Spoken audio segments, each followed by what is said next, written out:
Fala galera, beleza? Bora aqui tá dando continuidade na nossa série de instalações elétricas. Se você é novo aqui no canal e não viu os primeiros vídeos, já se inscreve aí e confere nosso card para estar acompanhando a série desde o começo. Então galera, na aula de hoje a gente vai estar conversando aí sobre o que seria circuito elétrico, certo? Mais especificamente um circuito elétrico em uma instalação elétrica. Depois que a gente vai aprender o que é um circuito elétrico, a gente vai estar aprendendo os critérios, certo? Utilizados para a divisão dos circuitos elétricos.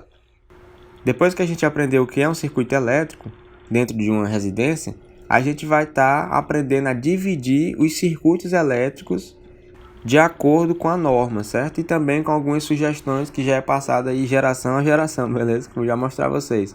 E aí, para quem chegou agora, a gente está trabalhando aqui com essa planta baixa aqui, certo? Ao longo dessa série. A gente está fazendo aí um projeto elétrico em cima dessa planta aqui, certo? Ela é pequena aí, mas vai dar para a gente aprender, certo? E aí a gente vai estar dividindo aqui e no final vou apresentar para vocês aí o quadro de carga, certo? E se você veio por esse conteúdo, fica até o final e já deixa o like que a gente se vê depois da vinheta.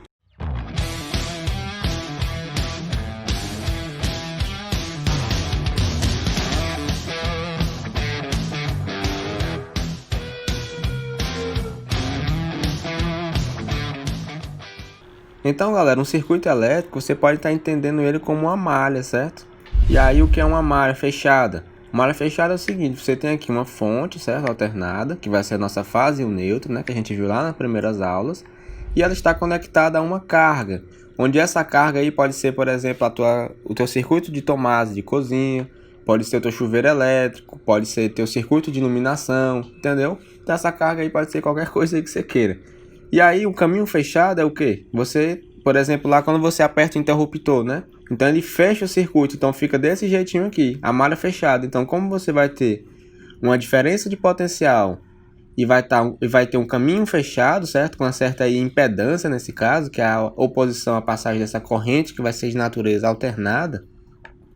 Então você vai ter a corrente elétrica aí fluindo na sua carga. E aí vai ligar seus aparelhos ou ligar aí sua lâmpada. Então galera, de uma forma mais básica possível que eu consigo explicar o que é um circuito elétrico, é desse jeito aí, beleza? Não sei se ficou claro para vocês entenderem. Se alguém quiser complementar a minha explicação aí, coloca aí nos comentários, certo? Que eu vou estar lendo também. E aí, isso aqui é um circuito elétrico que a gente vê lá em Circuitos Elétricos 1, né? Mas aí, dentro de um projeto de instalações, o que é um circuito elétrico? Então vamos aqui para essa figurinha, certo? Que é aqui do manual da Prisma, certo? É um manual muito bom que tem aí na internet, aí você pode estar procurando. E aí ele vai falar sobre o projeto de instalações elétricas. Então, bora aqui tá vendo essa figurinha aqui. Então, galera, aqui eu tenho o meu porte, certo? Meu porte aqui onde vai estar conectado aí minha rede elétrica, beleza? E aí do meu porte eu vou ter aqui um ponto de conexão, certo? Vai ligar aqui a minha rede elétrica com a residência através aqui desse ramal de ligação. Aqui eu vou ter minha haste, né? Onde ele vai levar os condutores através desse cano aqui de ferro, certo? Ele vai levar aí para o medidor, que seria aqui como se fosse um eletroduto para ele. E aí, galera, o que é o medidor? Eu acho que todo mundo sabe o que é um medidor, mas para quem ainda não sabe, o medidor é o meu contador elétrico, certo? Aquele lá que o pessoal vai e faz a leitura e te dá o prejuízo aí na tua casa. Então, você vai ter o medidor elétrico lá. Então, o primeiro ponto na sua casa aí de quadro é o quadro de medição. E do quadro de medição, você vai sair aqui para um aterramento, certo? Você vai ter aquele eletrodo de aterramento. Você já deve ter observado que em algumas cidades aí eles mudaram o contador para fora da casa e já colocaram esse bichinho aqui. Aí fica tipo uma tampinhazinha solta. Se vocês pararem para se atentar, vocês vão observar que vai ser esse aqui, meu eletrodo de aterramento. E aí, galera, agora que vai começar aqui os termos importantes para nossa aula. Então observe aqui, do medidor a esse próximo quadro, que é o quadro de distribuição, que provavelmente na sua casa nem vai ter. Caso tenha, coloquem nos comentários para eu saber, certo? Na minha casa nem tem isso aqui. O quadro de distribuição, como eu já apresentei em aulas anteriores, é aquele quadro onde vai ficar cada um dos disjuntores, dos circuitos. Então, por exemplo, vai ter lá circuito de iluminação, circuito de tomada, e cada um vai ter seu disjuntor, certo? É ele que é o quadro de distribuição, e como o nome dele sugere, o que ele vai fazer? Ele vai distribuir os circuitos pela casa, certo? Mas antes de ir para o quadro de distribuição, bora ver quem é que conecta o medidor ao quadro de distribuição. É o meu circuito de distribuição, beleza? Então aí tá aqui a setinha. Então o circuito que vai sair do medidor ao quadro de distribuição, ele é chamado de circuito de distribuição. Aí aqui, galera, observe que essa casa aqui, nesse exemplo, é uma casa que só tem um quadro de distribuição. Assim como aquela nossa planta elétrica, pois é uma residência pequena, mas se você pensar em uma residência um pouco maior, às vezes é interessante estar colocando mais de um quadro. Então, se você tiver mais de um quadro, você vai ter mais de um circuito de distribuição, visto que vai sair um circuito do quadro de medição para esse QD1, certo? Que seria o quadro de distribuição 1, e outro circuito para o QD2, que seria o quadro de distribuição 2. Então, o número de circuito de distribuição vai ser o número de quadros de distribuição que você vai ter na sua residência, beleza? Então, ficando claro isso, bora passar aqui para os próximos circuitos aqui, mais importante aqui ainda, que são meus circuitos terminais. E que são esses circuitos terminais? Como o nome já sugere, ele está terminando lá, certo? Então o circuito ele começa aqui no porte, né, na rede, e aí ele vai para o medidor, depois vai para o quadro de distribuição, e do quadro de distribuição ele vai para os pontos terminais. Pontos terminais é aquele ponto que você vai ter acesso à rede elétrica, por exemplo, a tomada, o interruptor, entendeu? Mais ou menos isso. Então, assim, observe aqui comigo. Aqui está saindo quantos circuitos terminais nesse exemplo? Está saindo 3, certo? Observe aqui que esse interruptor com esses dois pontos de luz, certo? Está dentro do mesmo circuito, ó, se você observar aqui. E aqui nesse outro circuito, ó, observe aqui a linha, você vai estar ligando esses dois pontos aí de tomada, certo? Então esses dois pontos de tomada estão em outro circuito aqui no nosso quadro de distribuição. E por último aqui vai ter meu chuveiro elétrico, certo? Que vai estar aqui nesse outro circuito aqui. Então, galera, observe que nesse exemplozinho aqui básico vai ter quantos disjuntores? Vai ter 3 disjuntores, certo? Porque a norma obriga que para os circuitos terminais é necessário pelo menos um dispositivo aí de proteção caso haja um surto de corrente, certo? Então aqui vai ter 3 disjuntores, certo? Para cada circuito, né? Obviamente. E aqui a gente vai já detalhar por que esse chuveiro está sozinho aqui em um circuito elétrico, certo? Vamos agora estar conversando sobre isso. Então, espero que você tenha entendido aí até o momento o que são os circuitos elétricos, certo? Tanto o circuito de distribuição quanto o circuito terminal. Então, tá aqui os dois tópicos aqui, certo? E aí, galera, para quem está acompanhando a série, nos próximos vídeos eu vou estar mostrando mais um circuito para vocês. Até agora não vem ao caso, que seria o circuito de alimentação.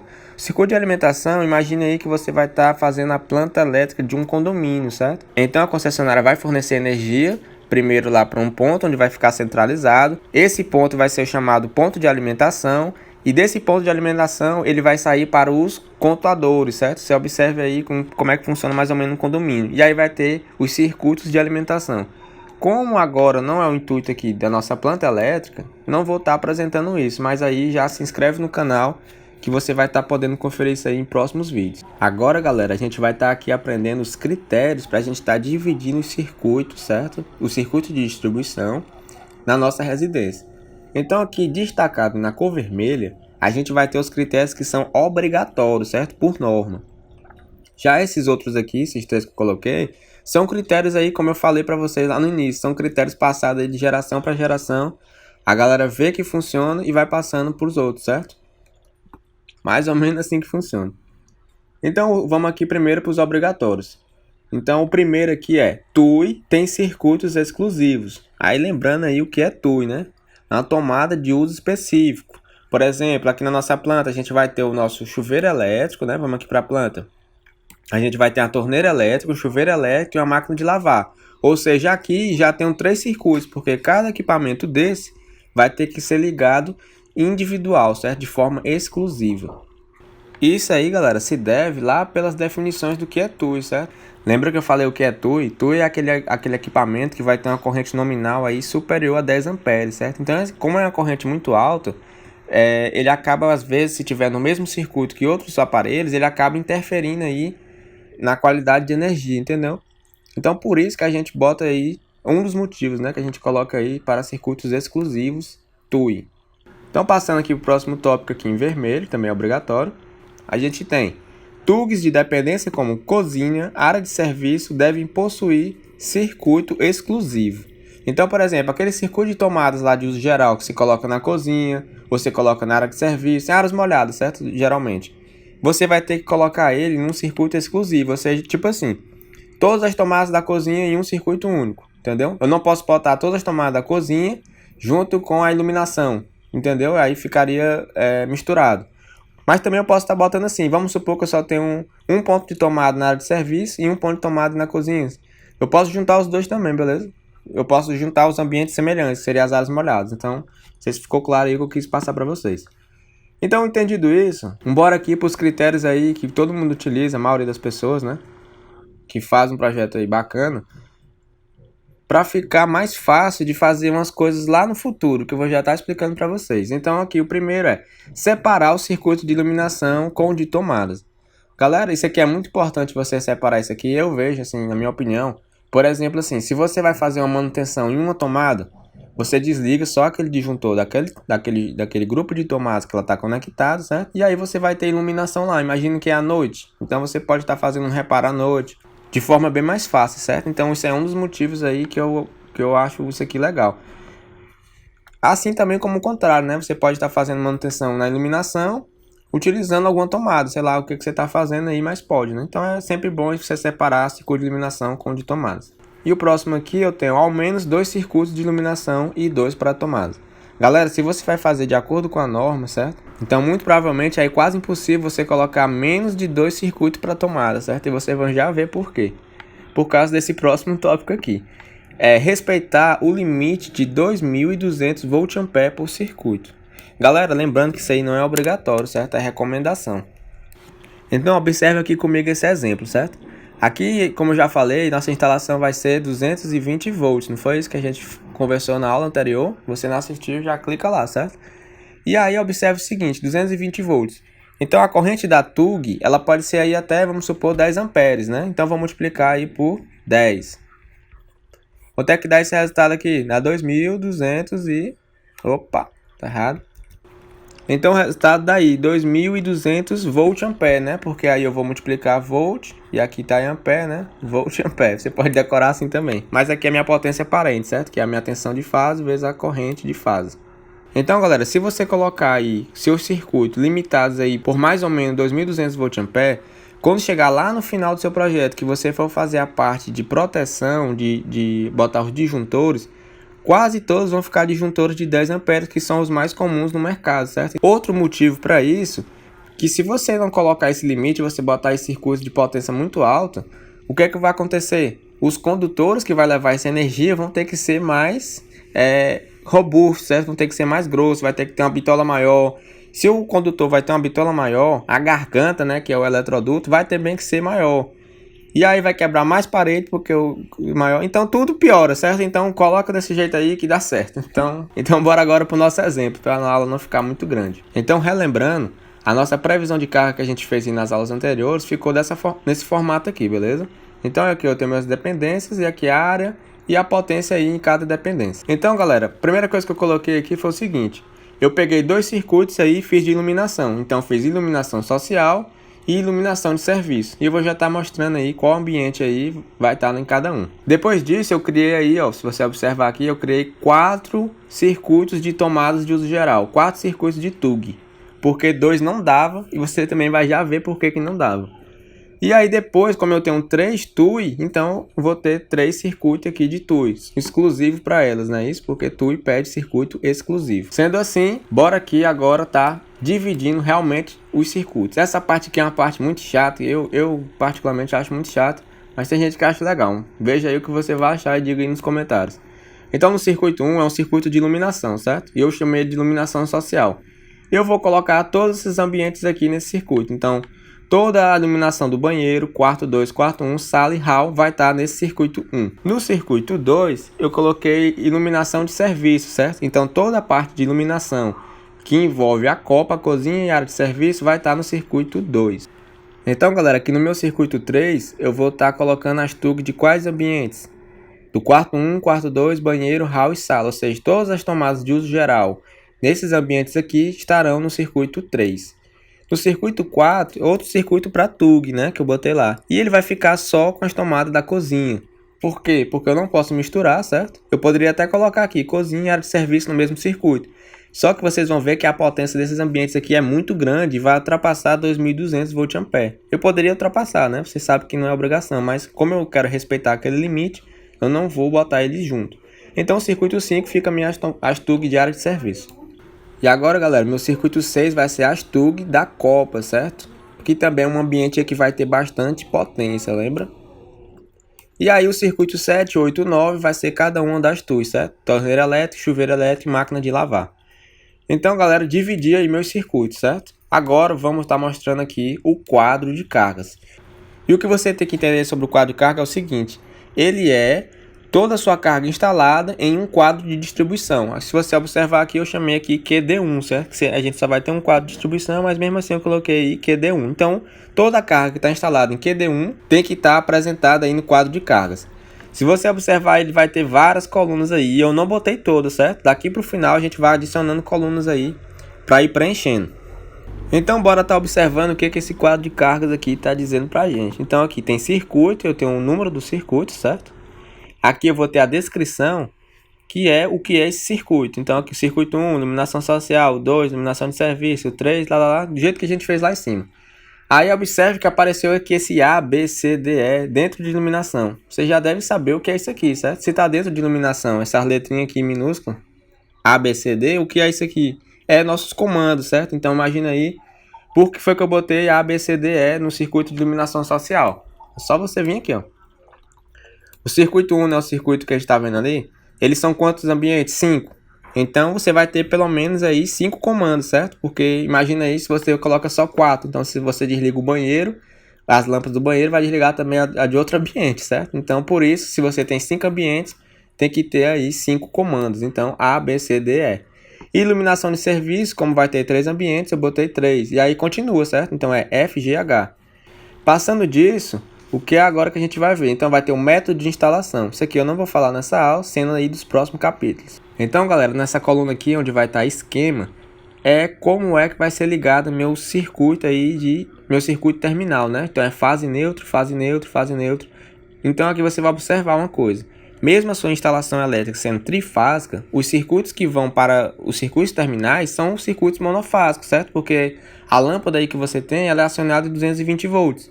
E qual é a tensão de fase aí na sua residência, né, 220? Então você vai ter que passar aí fase neutra e não fase-fase. Se você botasse fase-fase, daria 380. Você ainda pode estar fazendo isso para alguns tipos de chuveiro elétrico que são ligados em 380. Mas geralmente, seu circuito terminal vai estar sempre aí fase neutra. E aqui a próxima coluna é a tensão, certo? Então já está aí 220, aqui em RMS, certo? E a próxima coluna vai ser a potência total em volt-ampere. Então, a potência total para iluminação social é 150 volt-ampere. Aí ela é dividida aqui, eu dividi, certo, em 30 para cada comando. E aí, galera, você vai ter que entender o seguinte: lá na previsão de carga, você faz, como o nome sugere, é uma previsão, certo? Não é obrigado você estar instalando do mesmo jeitinho lá. Quando eu estava vendo isso aqui a primeira vez, eu ficava, rapaz, mas lá tá 155, por que eu vou botar 150 aqui, entendeu? Então não precisa você também ficar desse jeito não, certo? Você tem que estar só próximo lá da sua previsão de carga. Então eu peguei 150, coloquei na iluminação social e, como eu já disse, dividi aí 30 para cada comando. 30 volt-ampere, certo? E na iluminação de serviço, aqui eu tenho 90 volt-ampere e dividi 30 aí para cada comando também para ficar padronizado. E aí, galera, passando aqui para nossas TUGs, eu vou ter 1600, 1900, 1800, 1900 e que é nossas TUGs, certo? Esses 4. Então, de onde foi que eu tirei esses valores aqui? Vamos estar lá conferindo na tabela, certo? Lá na previsão de carga, que foi por lá que eu me baseei. Então, o circuito 3, ó, tá os 2 quartos, o banheiro, hall e sala. Então, se eu somar aqui a potência de TUGs de cada um desses ambientes, vai dar 1600. Por exemplo, quarto 1 e quarto 2. Cada um tem 300 aqui, você tá vendo? Então, 300 com 300 vai estar 600. Somando com o ambiente do banheiro, aí você observa que o banheiro é 600 volt-ampere. Então, 600 mais 600, 1200. Somando agora com o hall, vai somar 100, certo? Então, eu vou ter aí 1300. E aí, somando agora por último com a sala, que é 300. Se eu já tenho 1300, com 300 vai dar 1600. Eu não vou estar fazendo aqui a soma para os outros ambientes, porque isso aí não convém, certo? É só você estar somando lá a potência instalada de TUG para cada ambiente e colocar aqui. Então você confere aí depois, fica como exercício. E aí, galera, passando das TUGs, eu vou ter para as TUGs, certo? Torneira elétrica, chuveiro elétrico e máquina de lavar. E aí observa que para torneira elétrica e chuveiro elétrico, eu já coloquei aqui o mesmo valor de potência ativa, certo? Que é essa coluna aqui à direita dela. Potência total em watts. Então, você quer 5.000, quer 5.000. Isso aqui é 5.600, isso aqui é 5.600. Isso se deve porque são aparelhos aí de aquecimento e o fator de potência é 1, beleza? Então a potência ativa é igual à potência aparente. A única diferente aí é a máquina de lavar, certo? Que a potência ativa é 1.000 e aqui eu botei 1.111. Porque eu pesquisei aqui e aproximadamente o fator de potência da máquina de lavar é mais ou menos aí 0,9, se eu não me engano. Eu utilizei aí. É só você estar dividindo aí o P por S, certo? 1.000 por 1.111 e você vai pegar o fator de potência que eu encontrei. Mas aí você pode estar pesquisando, fica a critério de vocês. Então, galera, só para finalizar nossa aula, bora observar aqui a potência em watts aqui da circuito de iluminação. Então observe que eu vou utilizar o fator de potência para a lâmpada como unitário, certo? Apesar de eu saber que a lâmpada fluorescente o fator de potência não é 1, eu vou utilizar assim mesmo porque a potência é baixa, não vai interferir muito no nosso circuito não. Então aqui, isso aqui é 150, aqui é 150. Isso aqui é 30, que é para ser 30, que eu errei, certo? Vou corrigir aí. Então aqui vai estar repetido, certo? A mesma potência aparente é igual à potência ativa porque eu utilizei o fator de potência unitário. Mas você pode estar utilizando aí 0,8, 0,7, aí você pesquisa aí o tipo de lâmpada que você vai aplicar e o fator de potência dela. Mas não precisa perder tempo com isso não, galera. Pode botar o fator de potência unitário para iluminação que dá certo. E aí, galera, que pastuga é importante você tá utilizando o fator de potência mesmo, porque é uma potência bem maior, certo? Se você botar o fator de potência unitário, sua potência ativa vai subir muito. Então vai lá. Para cada uma dessas tugs, como a gente viu lá nas aulas anteriores, a gente vai utilizar o fator de potência aí de 0,8. Então é pegar a potência aparente, multiplicar por 0,8 e você vai encontrar esses valores aqui que estão à direita dele, certo? Não vou estar mais agora fazendo isso aqui passo a passo, pois já fiz isso aqui uma aula própria só para fator de potência. Depois nas outras aulas eu sempre comentei como encontrar. Então a partir de agora aí eu não vou mais estar perdendo esse tempinho aqui, beleza? Porque senão o vídeo fica muito grande. E aí, galera, aqui eu já tenho outras colunas, ó, fase, FCT, FCA e seção, que a gente vai estar aí comentando nas próximas aulas. Então, fica com a gente pra gente completar esse projeto elétrico aí até o final, beleza? Então, galera, a aula de hoje era isso. Eu espero que você tenha entendido aí o que eu me propus a passar nessa aula. E se você gostou do conteúdo, já deixa o like e se inscreve no canal. Valeu!